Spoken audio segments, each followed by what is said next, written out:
I'm going to make this interesting and disagree with everyone. I do not accept the premise, which probably isn't too much of a surprise, but nonetheless, I reject the premise that the whole point of the so-called war on terror or investing in the Mujahideen was to somehow fight terrorism or to make a better world.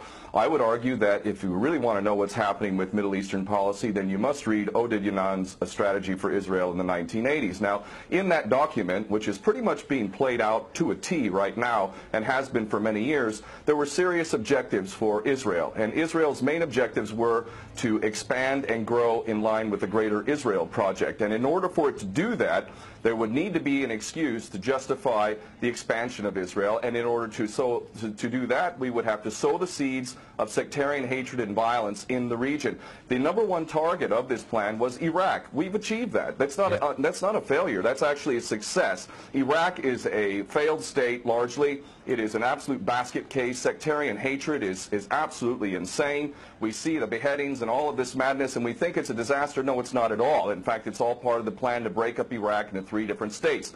When we look at Syria, we also find that the goal is once again the same thing: sow the seeds of sectarian hatred and basically turn that nation into a basket case. This is happening according to plan as well. Now, ISIS, funny enough, could stand for the Israeli Secret Intelligence Service. Many people are seeing the very big benefits to the state of Israel, the so-called Jewish state of Israel, by the breakup and the balkanization of the surrounding states. So actually, if you believe what's being told to you, and I just don't know why anyone would believe anything that comes out of the mouth of virtually any Western leader, whether it be Obama or Bush or any of the rest of them, all of these people are nothing but patent liars, and everything they say is pretty much the opposite of the truth. So I don't accept virtually anything they say. Okay, good. Violence.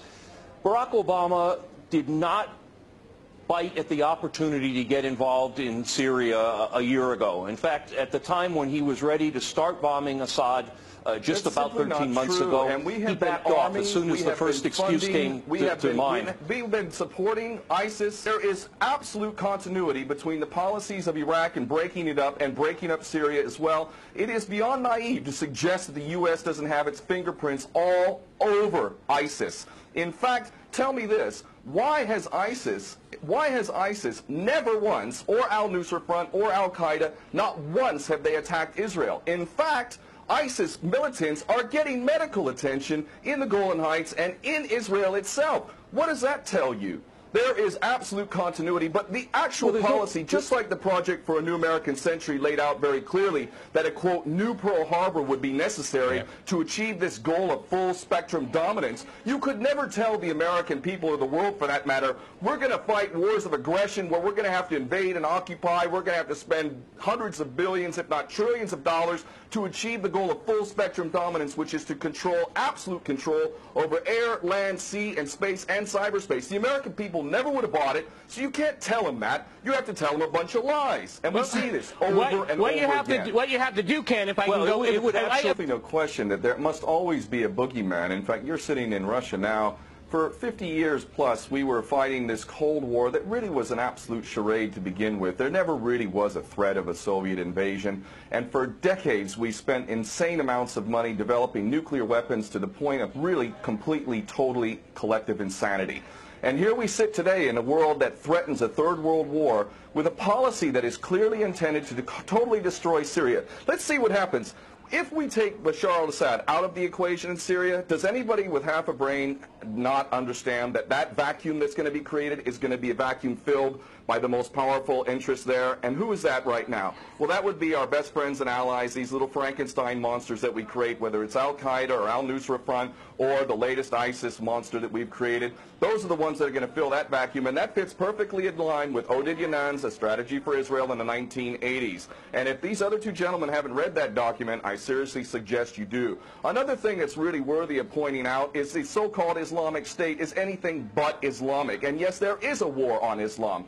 Islam is very understood by many Muslims around the world to be absolutely 100% forbidden for you to forcibly convert somebody to Islam or kill them. This is totally untrue. Back in the medieval times, when there was Muslim empires, it was an absolute understanding and policy amongst the Muslims who were in charge at that time that those who practiced whatever religion were allowed to continue practicing that religion, and they were not even forced to pay taxes into the Muslim empire itself. However, if people wanted to practice that religion, they would not be able to derive the benefits of the tax system and so on and so forth. The bottom line is no Muslim in their right mind would justify going in and literally executing men, women, and children simply because they don't convert to your religion. These people are not Islamic. They are creations of the monster, which is the empire of the United States and all its cohorts in Israel and England in particular. And this monster is purposely created to justify the continuing insanity of the never-ending war policy, which is really the core of America. And that is exactly why I renounced my U.S. citizenship. This madness cannot be considered anything but the major threat to the world. Okay, Peter, in New York, one of the things we've seen... There are very obvious solutions. One is to arrest the traitors in the U.S. Congress and White House who have sworn to uphold the U.S. Constitution, and somehow the American people have sat by while the President has afforded himself the power to execute anyone, anywhere, anytime, for any American citizen to be detained without any due process of law, no representation, incognito, and theoretically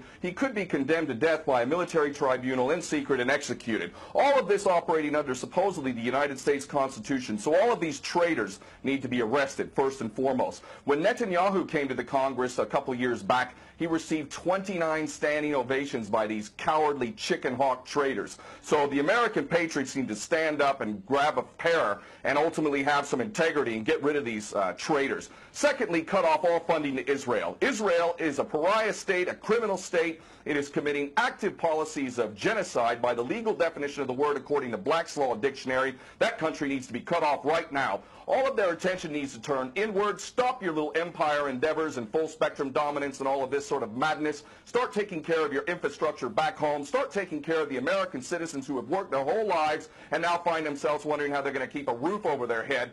All of that is very obvious and very sensible. Or America can continue to decline into an absolute total pariah state, hated and resented around the world, and maybe bring the whole world into World War III. I would prefer that we do the former instead of the latter, but ultimately we need some serious change in government, and that means getting rid of these traitors.